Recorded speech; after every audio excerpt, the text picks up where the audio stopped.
really love his sports analysis, but when he starts talking about race, the equation starts to become imbalanced. You know, it's like, okay, black people need to do better, and this is what you're doing wrong. Da, da, da. But when it comes to white people, his voice suddenly gets lower. Well, you know, blah, blah, blah. He won't criticize white folks the way he'll criticize black folks. He won't attack them and challenge them the way he'll challenge us, and that ultimately becomes this very unhealthy dialogue where you're sort of looking at the left side of the math equation without looking at the right.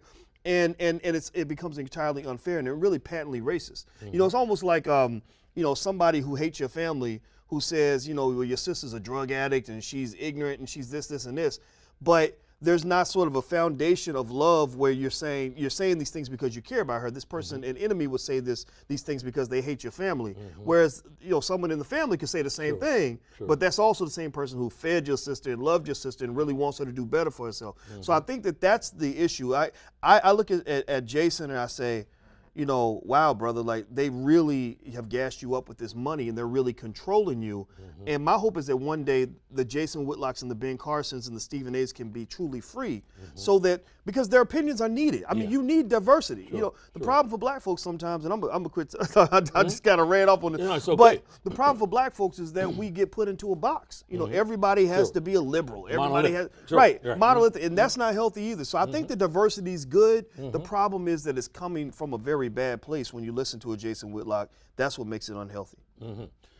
You mentioned earlier some variation of Ben Carson talking about, you know, doing for yourself ultimately. Well, Elijah Muhammad said that, and Marcus Garvey said that. Now, I bring up those names. I have observed you're having some positive, flattering commentary about Minister Farrakhan, who I've characterized as probably one of the most misunderstood individuals in America. So it's a couple of things. One, as soon as you do that, there's a certain segment of society and the media that fangs will come out and they'll, you know, paw all over you. One, where does your admiration come from for the minister? One, and two, was it a Marcus Garvey, was it Elijah Muhammad that prompted you to really focus in on entrepreneurial ownership?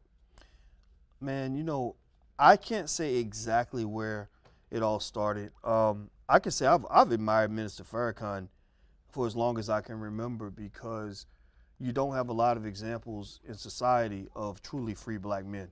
You know, just black men that are able to stand tall, be strong, who still have their testicles attached to their body. The effort, and Dr. Claude Anderson writes about this a lot. There's another real man that's out here. You know, that, you know, America for 400 years has had an effort to keep the black man as a little boy. There's also an even greater effort to turn the black man into a woman. And that's all, if you really think about what, you know, just the processes that go into place where one group of men is conquering another group of men, that it all makes sense. It all adds up. You know, in order for them to conquer you, they can't have you strong and assertive and intelligent and empowered. They need you weak and passive and frightened and limp. And that's why the strongest black men in our society tend to get killed. They tend to end up in prison.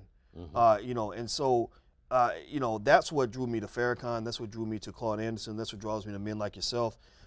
Just men that stand for something, you know, because I believe that the black community will rise in sequence with the rise of the black man.